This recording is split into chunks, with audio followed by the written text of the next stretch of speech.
da vida de Deus para com a vida do cristão.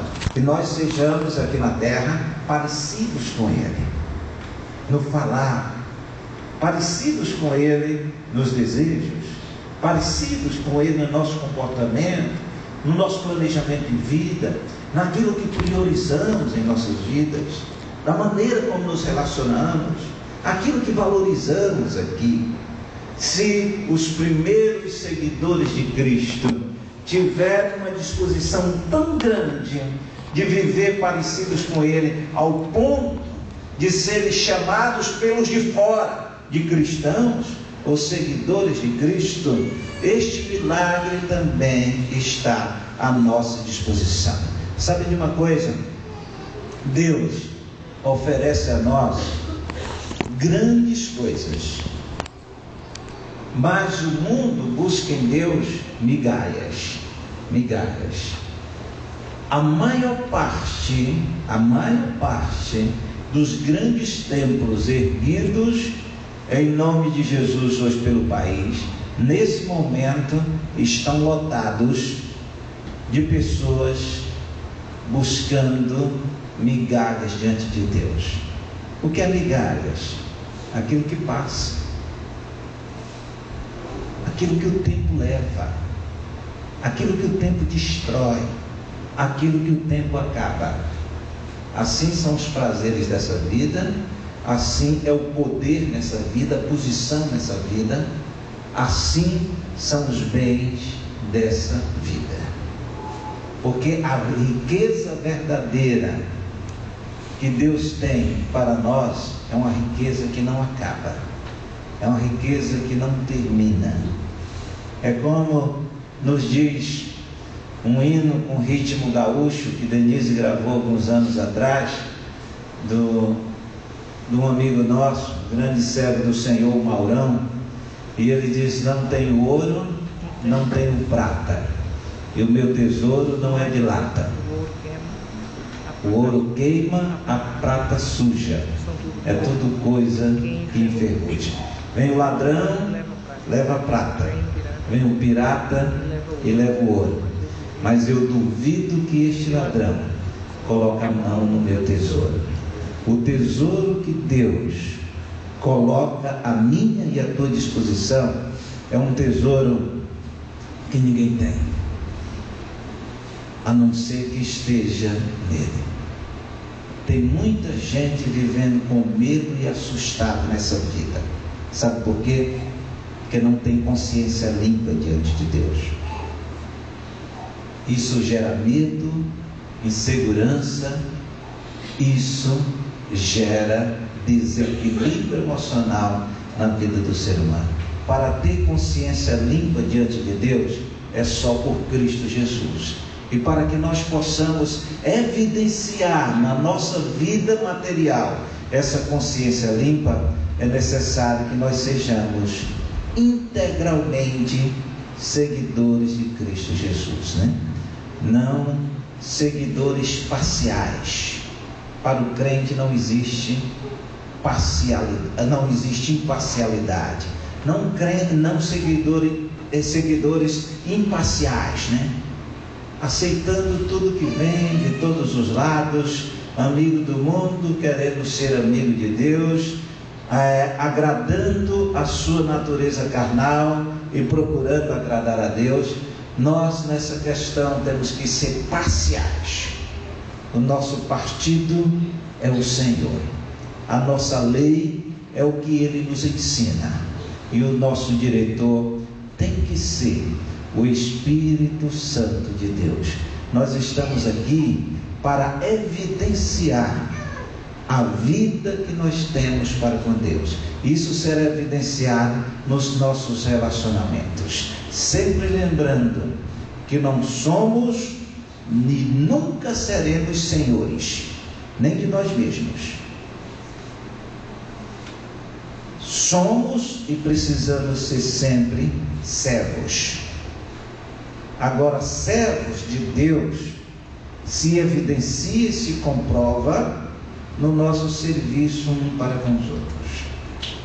Na verdade, Deus não precisa do nosso serviço. Ele já é pleno, Ele pode tudo. Nós aqui precisamos dos serviços de Deus para com nossas vidas. E sabe como Deus quer nos servir?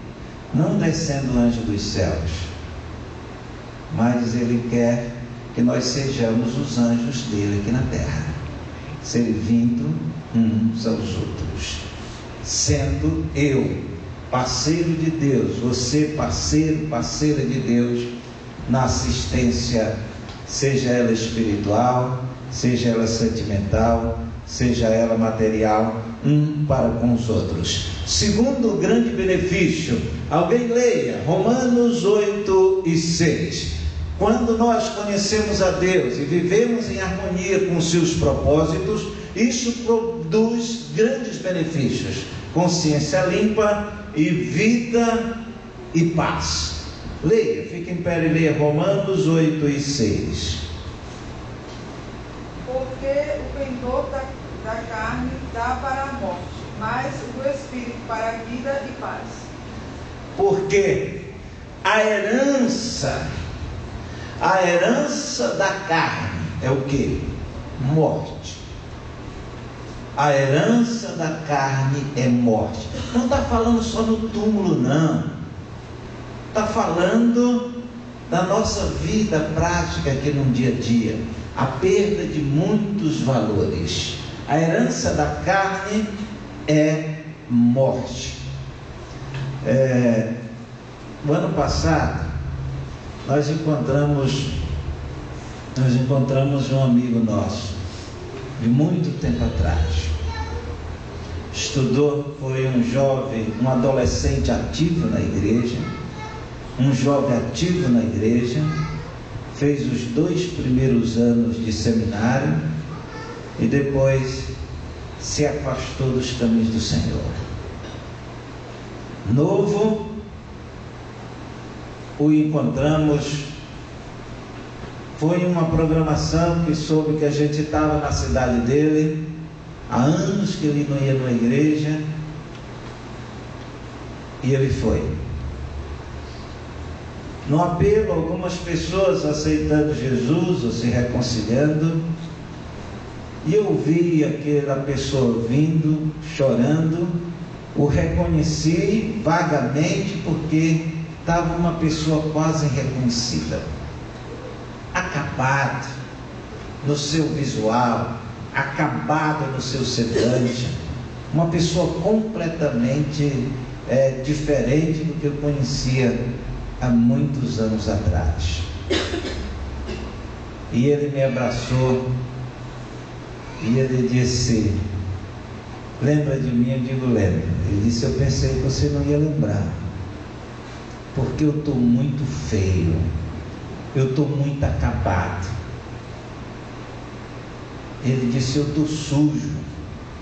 Eu brinquei com ele: você está com uma roupa bonita? Ele disse: não, estou sujo aqui, ó.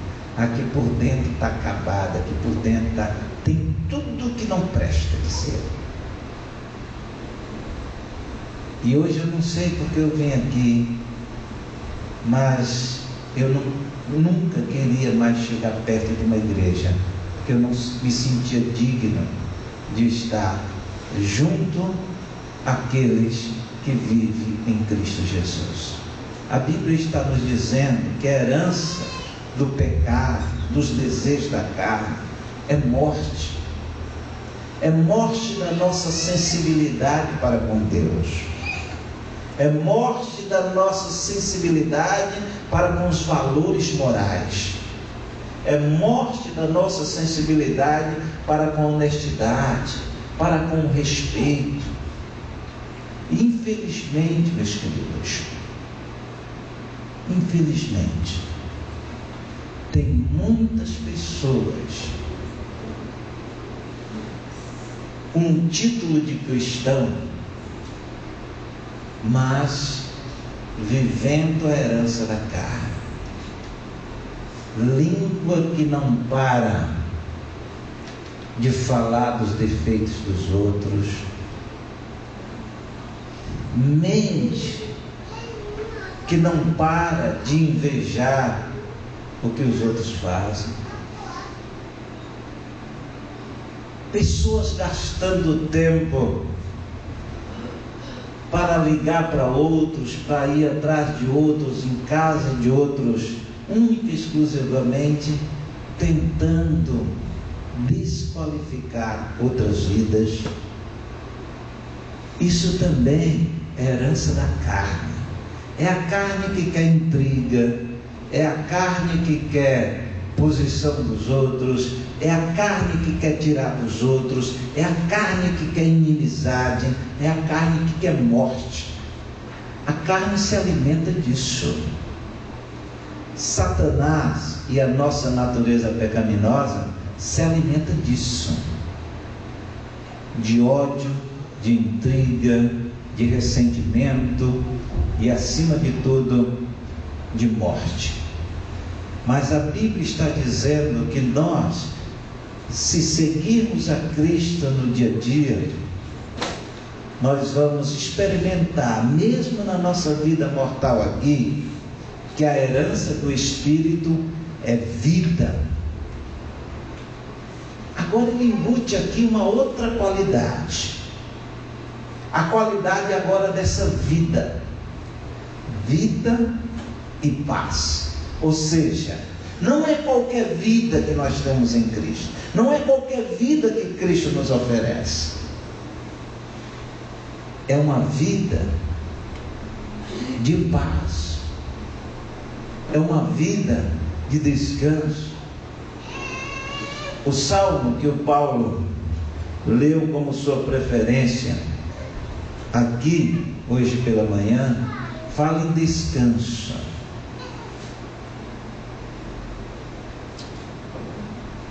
E paz nos leva a isso, a descansar em Deus em todos os sentidos. Quando eu comecei o meu ministério, quando eu comecei minha vida cristã ativa, na igreja, no seminário, depois, até o início do meu pastorado, eu era muito impulsivo nesse sentido. Se eu soubesse que alguém falou uma coisa de mim, que alguém comentou alguma coisa, eu ia lá, sentava imediatamente com as duas pessoas, com a que me falou e com a outra, e queria passar limpa. Passei por muitos constrangimentos e deixei muitas pessoas constrangidas nesse período, por fazer confrontação. Um dia eu orando entendi que eu estava perdendo tempo na minha vida e eu não estava me apropriando da paz que Cristo oferece. A paz nos leva a descansar todas as questões do Senhor. O salmista usa a palavra sossegar. A palavra sossegar. Há momentos que o mar está sossegado. Não tem vento leste, não tem vento oeste, não tem vento norte, não tem vento sul. Está tudo paradinho. Era essa a visão do salmista. Sossegar é parar diante das lutas e descansar no Senhor. Há momentos que o Senhor quer que nós estejamos desgastando a nossa energia, seja ela espiritual, física ou mental, na obra dele. Mas o apóstolo Paulo diz que qualquer sacrifício só tem valor se for para a honra e a glória do Senhor. O que ele diz em Gálatas? Que comais ou façais qualquer outra coisa, fazei tudo para a glória do Senhor. Há momentos que as questões estão fora do nosso controle, só tem uma coisa a fazer: sossegar. Mas só sossega quem está vivendo a paz em Cristo Jesus. Sossegar é a prova da paz, é a prática da paz. É a prática da paz. Eu aprendi muito isso também no ministério. Eu aprendi isso no início e parei de ser impossível com essas questões. Descansar no Senhor. Quando eu entendi um dia que eu não sou responsável pelo meu caráter diante das pessoas. Eu e você somos responsáveis pelo nosso caráter diante de Deus. Fazer o que Ele nos manda fazer. O nosso caráter diante das pessoas, quem vai fazer é o próprio Deus por intermédio do Espírito Santo. Eu não sou responsável para convencer você que eu sou bonzinho. Porque se eu convencer você que eu sou bonzinho, você pode estar sendo enganado. Porque quem convenceu fui eu. Quem tem que convencer você das qualidades de alguém, ou convencer alguém das suas qualidades, é o Espírito Santo de Deus. Quando o Espírito convence alguém das suas qualidades, esse convencimento vai ter resultado. Mas quando é você que convence alguém das suas qualidades, você pode logo ser desqualificado. Logo você pode ser desqualificado. Então descanso, o apóstolo Paulo está dizendo que é vida e paz. Para aquele que segue em Cristo a vida. E nessa vida está embutido o sentimento de paz. E a prática da paz é o sossegar diante de Deus, é o descansar diante de Deus. Nas coisas materiais, eu aprendi muito isso no meu tempo com Denise, após o acidente do tratamento de Denise. Eu lembro de um dia, ou melhor, de um momento de nossas vidas. Denise ainda estava em cadeira de rodas e nós já estávamos ativos no ministério, já havíamos realizado 150 programações em 122 cidades diferentes durante 5 meses. E uma das últimas programações que nós fizemos foi na cidade de Anápolis, em Goiás. Nós fomos convidados para uma programação naquela cidade, um sábado e um domingo. Naquele período era muito difícil, além da situação física de Denise, da minha situação física também, nós vivíamos um grande problema financeiro e uma grande pressão de todos os lados. A gravadora de Denise tinha oferecido pagar toda a dívida do acidente de Denise, quase 300 mil naquela época.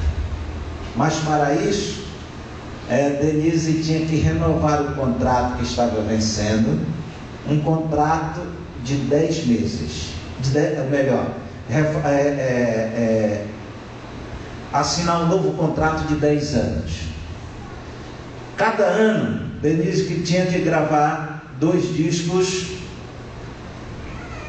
e naqueles 10 anos, eu tinha que apresentar, que gravar todos os programas de divulgação da gravadora, e eu não podia pregar e nem Denise cantar onde não fosse agendado pela gravadora.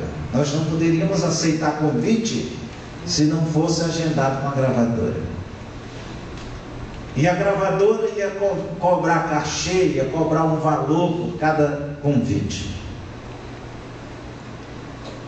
E Denise disse: eu cumpri um contrato de 10 anos que eu era criança, minha mãe não entendeu, meu pai havia morrido, ela se deu sem entender. Eu não quero mais contrato nenhum, eu quero utilizar o meu trabalho, os meus discos para o trabalho missionário. Eu não quero mais contrato, não vou me submeter a esse contrato, nem vou cantar em programação com ingresso e nem vou cobrar cachê para cantar. Vamos continuar no trabalho missionário e Deus vai prover as nossas necessidades. A gravadora então tinha 38 matrizes inéditas de Denise Guardado, que nunca tinha sido lançado. Isso dava 380 músicas e tinha lançado 15 discos. Então a gravadora fechou, tirou qualquer possibilidade da gente ter acesso a qualquer trabalho de Denise. Então nós não tínhamos nenhum disco de Denise. Nós voltamos ao ministério nessa situação, havíamos vendido tudo, uma dívida grandiosa, e nós não tínhamos nenhum disco, nenhuma fita de Denise para vender, e a gravadora não fornecia para nós. Foi nesse contexto que nós gravamos o primeiro disco independente com Denise em cadeira de rodas. Só que nós fomos àquela programação em Anápolis e nós só tínhamos um disco. E todos os discos que nós levamos e fita, vendeu tudo. No final do culto, no domingo à noite, o pastor me fez prometer do púlpito que nós estaríamos no congresso do carnaval. Lá em Anápolis, é uma cidade muito evangelizada, e Anápolis tem um muito conhecido congresso na época do carnaval. Então é um local que eles têm para 5.000 pessoas, e vem pessoas de muitos lugares do Brasil para aquele congresso evangélico todos os anos em Anápolis. E ele me fez prometer que nós estaríamos ali no congresso, que seria 15 dias depois. Quando nós voltamos para São Paulo, meu irmão que nos ajudava, ele disse: eu sei que as programações não é só questão financeira de levantar dinheiro, mas vocês precisam de recursos, e o caminho que Deus tem dado para levantar os recursos é o trabalho missionário de vocês.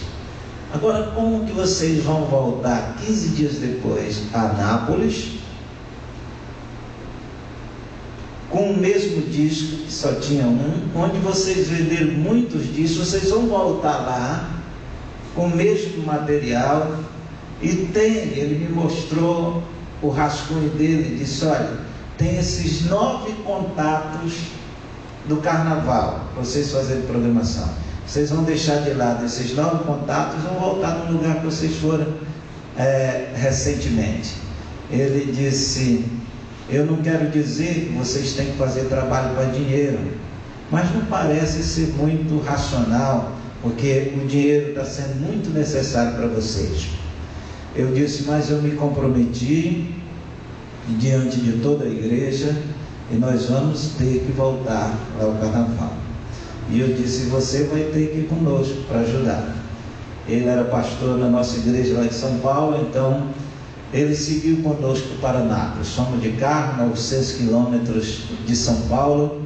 Quando nós chegamos em Anápolis, o vice-presidente daquele congresso era um irmão que trabalhava no Banco do Brasil, e ele disse: na verdade, eu convidei vocês, não foi para trabalhar no congresso, não. Você não vai pregar no congresso, Denise não vai cantar no congresso. Eu convidei vocês para descansar. Eu quero que vocês inaugurem na minha casa o apartamento do profeta. Ele disse: eu construí na minha casa uma suíte que é só para receber missionários. Eu vou inaugurar com vocês. Esses dias vocês vão ficar lá com a filha de vocês, vão descansar, está tudo arrumado para vocês descansarem. Meu irmão olhou para mim e disse, como quem diz, e agora? Aí o pastor disse: nós vamos colocar os discos de Denise lá, o seu irmão fica lá, vocês vão descansar. Aí ficamos naquele apartamento com a nossa filha. O primeiro dia foi muito bom, eram 5 dias. Primeiro dia muito bom, descansamos, dormimos até tarde, uma mesa farta de alimentação na sala o tempo todo, uma mulher servia. O segundo dia, para nós que éramos acostumados na ativa, já foi um tédio grande, né? Passar o dia ali, só comendo, dormindo. E a nossa filha estava gostando, né? Pequenininha, atenção total nossa para ela. Quando foi, e todo dia o meu irmão chegava lá, conversava, e ele disse: eu não coloquei os discos para vender, porque eu fiquei até com vergonha, disse ele. Eu disse: por quê? Ele disse: na área lá, onde é para colocar os discos, não dá, não é nada espiritual, disse ele. Ele disse: é uma grande feira. Ele disse: eu lembrei de Jesus no templo, chutando as barracas, quebrando, jogando tudo para o alto. Ele disse: é uma confusão lá, eu nem entro ali, disse ele. Eu disse: então descansa com a gente. E naqueles dias nós oramos muito. A partir do 3º dia trabalhamos o tédio, trabalhamos a inquietação em oração, lendo a palavra. Mas a grande preocupação do meu irmão, e que era nossa no início também, é porque nós tínhamos uma grande duplicata vencendo na quarta-feira após o carnaval. E era, naquela época, era talvez correspondente a uns 22 mil reais hoje. Naquela época o dólar era mais alto, mas era mais ou menos correspondente a 7.200 dólares que nós tínhamos que pagar. Naquela época todo o material de disco era importado, e naquele desequilíbrio financeiro do país, os negócios eram muito feitos em dólar na época da transição para o real. E meu irmão todo dia falava: e o que vamos fazer com essa duplicada quarta-feira? Disse: até lá nós vamos orar, descansar em Deus, não há nada que possamos fazer mais. Aí ele disse: tem muitas pessoas nos devendo disco, e eu estou ligando, mas não encontro ninguém. Eu disse: vamos descansar e orar. Quando foi no último dia, na terça-feira de carnaval, o pastor chegou e disse: olha, eu gostaria que você desse uma palavra hoje à noite no encerramento, e que Denise cantasse pelo menos 3 hinos. Ele disse: quando eu lhe convidei naquela noite para você vir para o congresso, o que estava na minha mente era fazer essa surpresa para vocês, trancar vocês aqui para descansar, para que vocês pudessem se refazer fisicamente. Eu não convidei pensando em vocês trabalharem, porque toda a programação do congresso já estava montada, com todos os preletores e com todos os cantores. E o congresso era o seguinte: o povo estava ali, muitas pessoas pagando hospedagem e pagando alimentação, e programação de manhã, de tarde e de noite. Cada turno tinha um pregador e um cantor, e ao final de cada programação eles tiravam uma oferta para o cantor, para as despesas do cantor e do pregador. Isso, pregadores e cantores diferentes, de manhã, de tarde e de noite. Quando foi no último dia à noite, ele disse: o pastor que está pregando hoje à noite, ele gosta muito de vocês. E ele disse: se você quiser pregar, ele vai ficar só assistindo, e vocês poderão fazer toda a programação. Aí ele disse: ele só faz uma exigência, que vocês atendam ele no aniversário da igreja dele esse ano. Aí eu disse: não, eu não vou tirar o tempo dele pregar. Esse pastor tinha ido de Fortaleza para Anápolis. Eu disse: não, você deixa ele pregar, eu dou uma palavrinha e Denise canta 3 músicas. Aí eu dei uma pequena palavra falando de cada hino. Denise cantou as 3 músicas. Ele já havia tirado a oferta da noite para o pregador e para o cantor. E então, quando Denise cantou a 3ª música, aquele pastor pegou o microfone para apresentar o pregador da noite. Aí disse: pastor Miguel e Denise vieram de São Paulo para cá e nós gostaríamos de cobrir também as despesas deles. Então eu gostaria, para ganhar tempo, enquanto o pregador vai falando, que era um auditório muito grande, ele disse: ordeiramente os diáconos vão passando e vão recolhendo a nossa última oferta do congresso, que vai ser para o pastor Miguel e para a Denise. Terminou a programação, foi uma mensagem muito abençoada daquele pastor. Terminou a programação, me chamaram numa sala atrás, uma sala que talvez menor, mas mais larga do que o nosso santuário aqui, e ali estavam todos os coordenadores daquele congresso, mais de 20 pessoas, e a maioria deles estavam chorando. E o tesoureiro do congresso me abraçou e disse: pastor Miguel, nós decidimos uma coisa quando nós preparamos esse congresso, que nós iríamos ser fiéis, honestos em tudo, inclusive em direcionar os recursos financeiros, de tirar a oferta com aquele objetivo e sempre aquele objetivo. E ele disse: a maior oferta que nós tiramos desse congresso para os cantores e pregadores do turno, inclusive de hoje à noite, nenhuma oferta ultrapassou a R$2.000. Mas ele disse: Deus operou um milagre na oferta que tiramos para vocês. Aí ele me trouxe uma caixa, ele era tesoureiro do Bradesco, aquele irmão. Ele me trouxe uma caixa de camisa, com dinheiro todo arrumadinho. E ele disse: aqui tem R$22.452, o RV na época.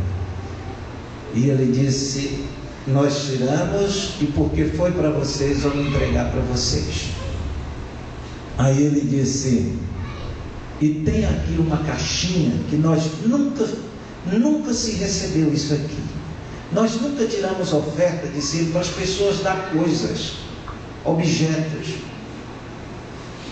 Mas aqui tem uma caixinha que alguém deu com 3 relógios novos.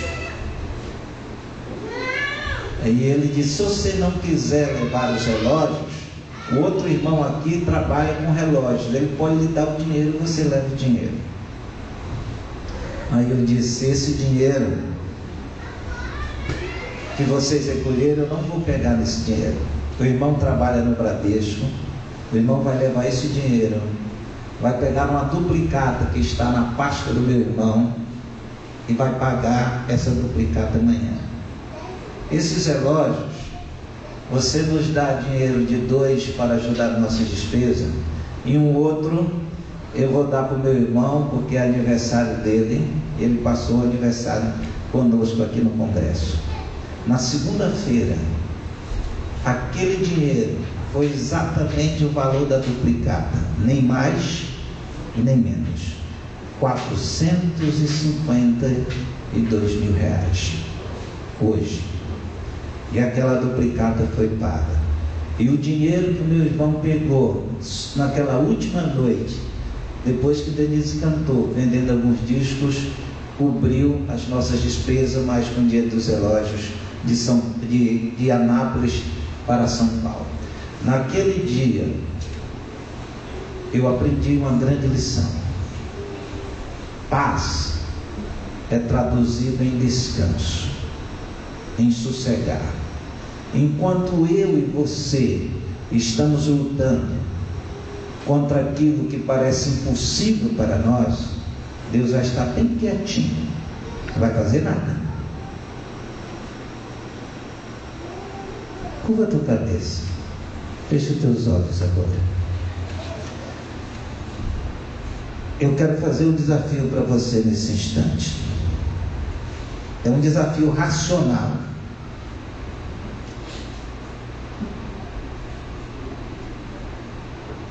Coloca diante do Senhor nesse instante aquilo que tem sido impossível para você.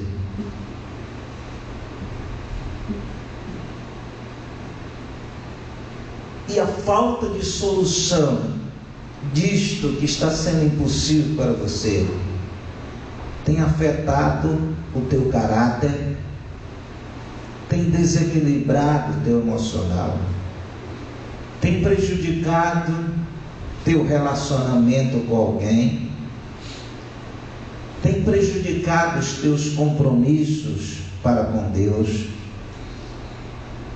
tem de alguma maneira afetado o teu espiritual. Se afeta o espiritual, pode afetar o emocional, pode afetar o caráter, pode afetar o relacionamento.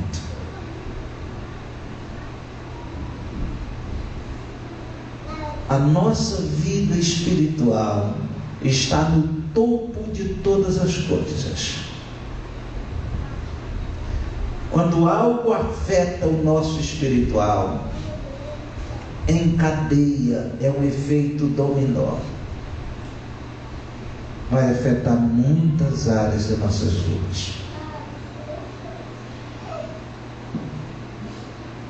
Eu não sei o que tem tirado a paz na tua vida. Eu só sei que todos nós recebemos todos os dias setas para nos incomodar e para tirar a nossa paz.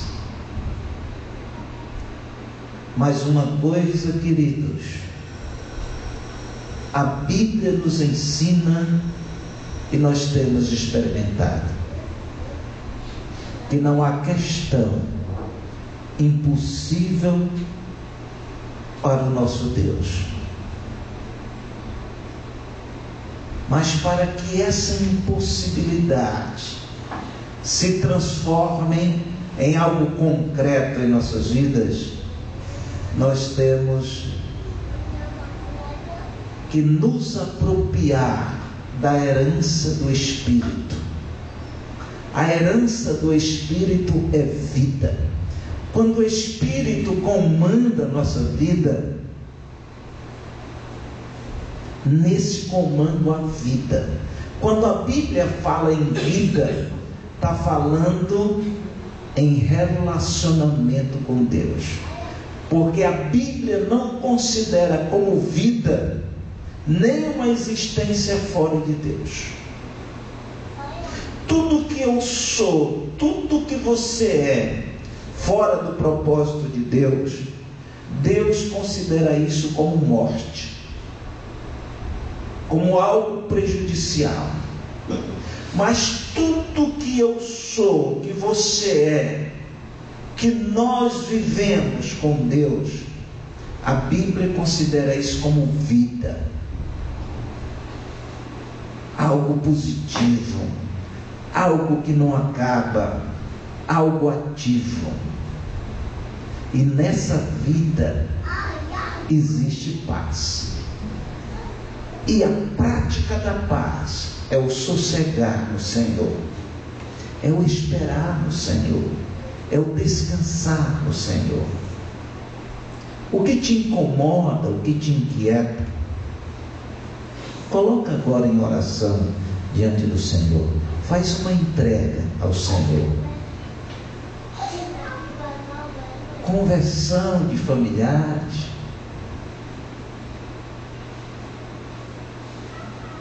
solução de problemas morais, solução de problemas financeiros, inquietação pela melhoria da vida financeira, material, pela harmonia na família, pela dor que insiste, que persiste todos os dias em alguma área do teu corpo, pelaquela pessoa que insiste em ser um instrumento de ofensa a você. O que te incomoda? O que te inquieta? Entrega agora ao Senhor e descansa. E toda vez que vier a lembrança, volta a entregar ao Senhor e descansa. Não deixa que isso se transforme em inquietação, mas a paz para você, na vida, no Espírito. Se há paz, há descanso. Só há paz quando nós descansamos. A paz está à nossa disposição, mas a maneira de experimentarmos esta paz é descansando nele. Eu não posso, meu Deus pode. Então eu vou entregar a Ele, não vou dar caminhos que Ele não precisa, não vou dar opções que Ele não precisa, vou entregar a Ele e vou dizer: Senhor, seja feita a Tua vontade, porque a Tua vontade é o melhor para a minha vida. De cabeça baixa e olhos fechados, não cita o teu problema. Eu não preciso saber, ninguém precisa saber. O teu Deus sabe. Cita diante dele, mas repete agora: Senhor, Senhor, Senhor, está em tuas mãos. está em tuas mãos. Em ti eu vou descansar. Em ti eu vou descansar. Seja feita a tua vontade. Seja feita a tua vontade. Porque a tua vontade Porque a tua vontade é o melhor para a minha vida. é o melhor para a minha vida. É o melhor para a minha vida. É o melhor para a minha vida. Vamos nos colocar em pé. E a diaconisa Maria Soares vai reger para nós o 330 no HCC, mas acho que 314, não sei, descansando. Tem HCC também. Isso. Descansando no poder de Deus. Vamos cantar este hino 304. que 300 do HCC ou do Cantor do Chão? descansando no poder de Deus. Que consolação tem meu coração, descansando no poder de Deus.